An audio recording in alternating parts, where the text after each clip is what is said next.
We are still in the green card lottery season. Another green card lottery video which answers the question I've been receiving on your comments. Thank you so much for sending this question.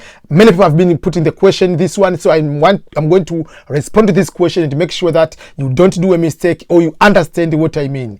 The question is there any advantage for someone in the US to apply for green card lottery to win than the person who doesn't live in the US and they apply for green card lottery? Because many people, they ask me, oh, someone who is in the US, please, this is my information, can you fill this information for me? Because if you fill this information, you are in the US, might likely be the one to be selected. So many people think that if someone is filling your information while that person is in the US, will be able to help you win. Or if you are in the US, you apply for the green card lottery, you are likely to win the green card lottery. Is that true, or is just a myth and fake news? Welcome to the EBM Scholars Show. Subscribe to my channel here, click this one here, and then we can be able to send more videos. You can get notification and be able to understand a lot of things about green card lottery. You can understand about opportunities in America and Europe, scholarships, jobs, internships, even non-scholarships like writing books, uploading videos, making YouTube channel, putting your books on Amazon for free, weight loss. All those videos can be found here. So, is there any advantage to that question? What's your comment first of all? What do you know about that?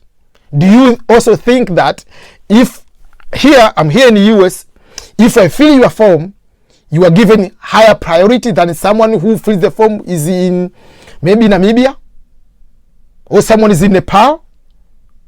What do you think? So before I answer that question, I have to give you just a little bit the high level of how the green card lottery is selected, how winners are randomly selected by the government. First of all, you have to know it is a computer generated system. By saying that way, nothing personal. It's computer generated system. By computer, they don't care how beautiful you look, how handsome you look. They don't care whether you have a good smile or you have just like a scary face in your photo, because some people, they want like to make makeup to look so pretty, whatever. No, that doesn't count. Your photo will just look about white background, 600 by 600 pixels, and the weight of the photo not exceeding 240 kilobytes. Simple like that. And a few features like it's supposed to not be too old photo, things of that nature. So once you apply, the world is divided into 6 regions, likely 6 continents, except Antarctica, obviously. So the world is divided into 6 regions. Africa is one region, Asia is another region, things of that nature. So if they divide into regions, how does that work? Each region is given certain percentage out of 50,000. So for instance, Africa is given, maybe because you are a bigger continent compared to Europe, maybe let's say you are given 20,000 people. Whatever percentage it is, like let's say 20,000 people. Maybe Asia, you are given maybe 15,000. Europe, you are given maybe 5,000, whatever. So they divided the world in that way. After dividing that way, so you know for sure, for instance, Africa is given that number. So whether I apply, I'm in America, but still I'm from Tanzania. Another person is in Canada, but that person is from Ghana. Another person, let's say, is in Kuwait, but that person is from South Africa. Another person is in South Africa, but is originally from let's say from Netherlands. Let's say another applicant. So it doesn't matter where you are. What matters is your eligibility Eligibility is based on your citizenship or rather nationality. So if you are from Tanzania, it doesn't matter where you are at the time of application. All people from Africa will be put into one bucket. All people from Asia will be put in one bucket. So whether I fill your form in the US, but you live in Egypt, you live in another country, still you'll be considered as Egyptian, you'll be considered as Tanzanian, you'll be considered as Kenyan or Ugandan, or from Kuwait, you'll be considered wherever. It doesn't matter where you are, you'll be a citizen of that country. So all Africans are put together. So there is no advantage of whether you live in the US, whether you live in any European country, or you live in Africa. You are citizenship. If you are African, you are African. If you are Asian, whether you are in China, whether you are in the US, whether you are in London, whether you are in Berlin, it doesn't matter. You are all put in Asian category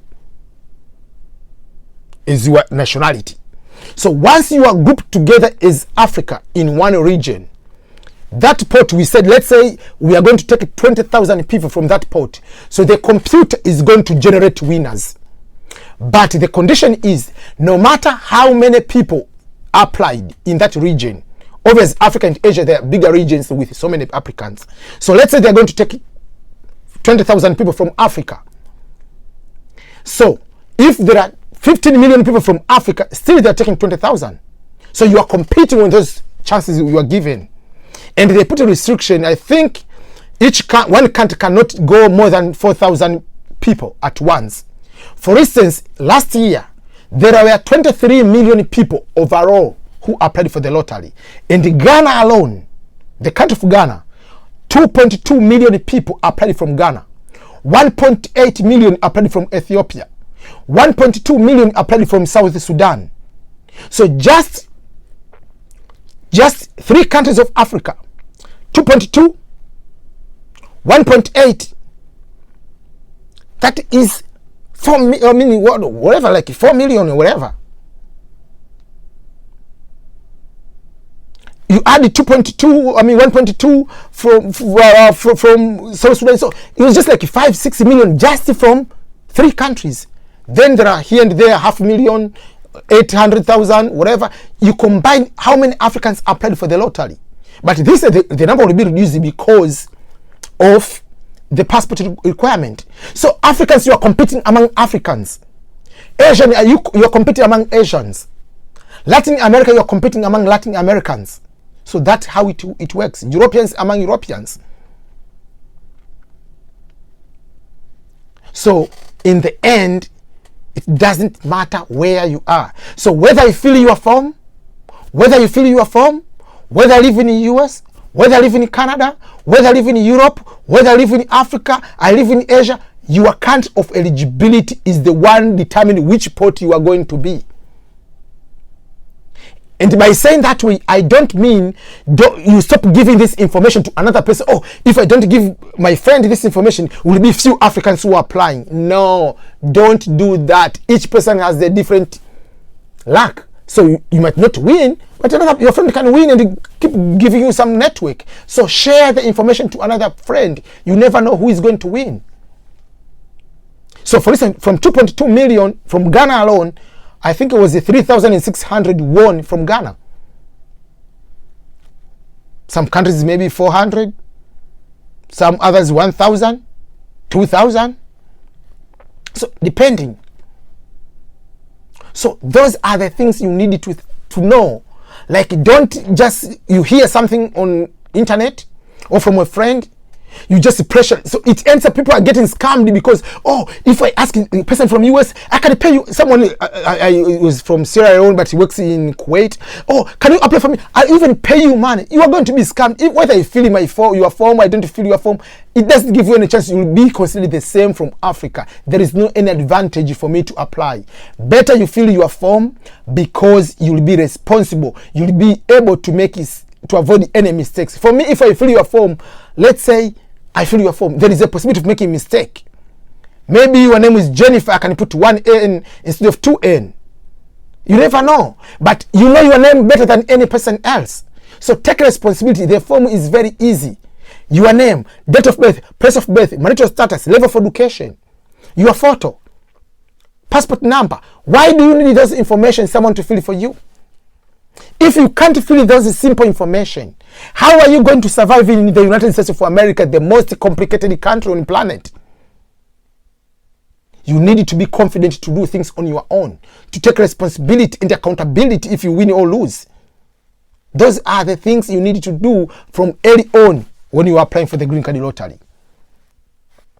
So no advantage whether I apply for you, whether you apply on your own. But better you apply on your own, you can avoid any mistakes you can be able to do. So let me end here. Subscribe here, watch video here, watch video here. Make sure you share this video for others who haven't applied, and for you have applied, make sure that next year you share the video, but also don't make this mistake or thinking that it will be paid to give to someone. There are other people they send to someone applied for them, they didn't ask, are you married? Do you have kids? So they end up like putting the information like you are single, but you are married, you have kids. So just take responsibility of your own life and try. You know better of yourself than any other person. Yeah, so all the best, and I wish you to win so that you can come to America, fulfill your dreams, because I try my best to fulfill mine by being here. So I hope if you win, you can be able to accomplish what you really wanted to do in your life. So thank you everyone for being supportive of my channel and supportive of my videos. I've been seeing videos being shared in many places. Yeah, so all the best. Goodbye.